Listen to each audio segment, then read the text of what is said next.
राम राम दोस्तों, मेरी माताएं बहनें सभी को देव उठनी एकादशी की हार्दिक शुभकामनाएं।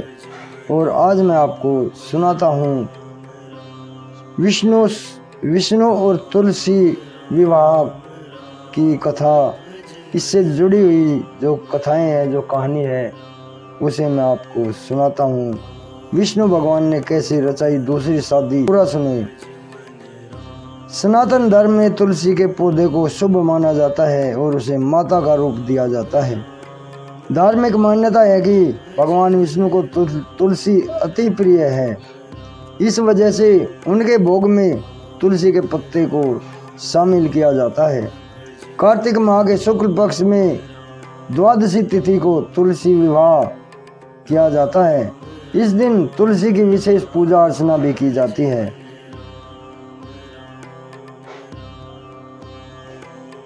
हर साल तुलसी विवाह का पर्व देव उठनी एकादशी से अगले दिन मनाया जाता है।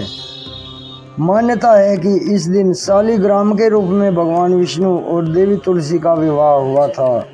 पंचांग के अनुसार 13 नवंबर 2024 को तुलसी का विवाह मनाया जाएगा। चलिए इस लेख में हम आपको बताएंगे भगवान विष्णु ने दूसरी शादी तुलसी से क्यों रचाई। पौराणिक कथा के अनुसार जालंधर राक्षस की पत्नी का नाम वृंदा था। वह भगवान विष्णु की भक्त थी। उसके पति ने आतंक मचाया हुआ था, जिसकी वजह से सभी देवी देवता बहुत परेशान हो गए थे। उस राक्षस ने अत्याचार करके सभी देवताओं को बहुत ही तंग कर दिया। इसी तरह उस राक्षस के अत्याचारों से छुटकारा पाने के लिए सभी देवी देवता जगत के पालनहार भगवान विष्णु के पास पहुंचे। बताएं,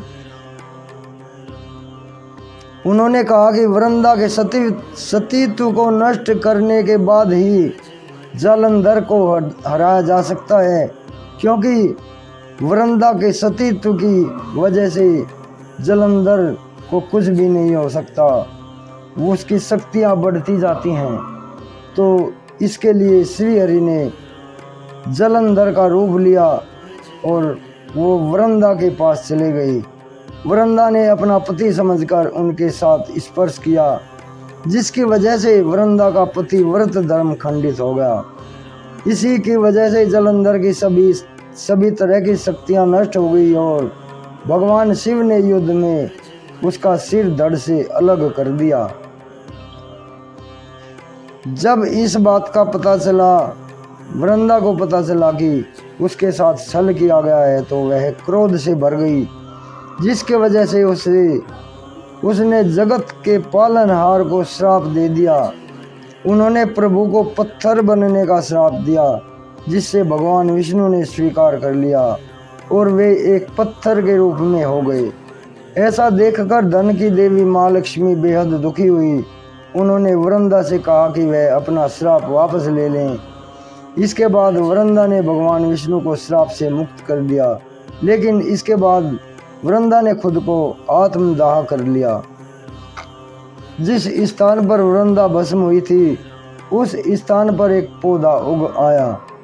भगवान विष्णु ने इस पौधे को तुलसी नाम दिया। भगवान विष्णु ने यह भी कहा कि उनके इस स्वरूप को तुलसी के साथ ही पूजा जाएगा, यानी कि भगवान विष्णु के शालिग्राम स्वरूप को तुलसी के साथ ही पूजा जाएगा। इस दिन विष्णु भगवान जी का और तुलसी का विवाह इसी वजह से माना जाता है। यही पौराणिक कथा है दोस्तों।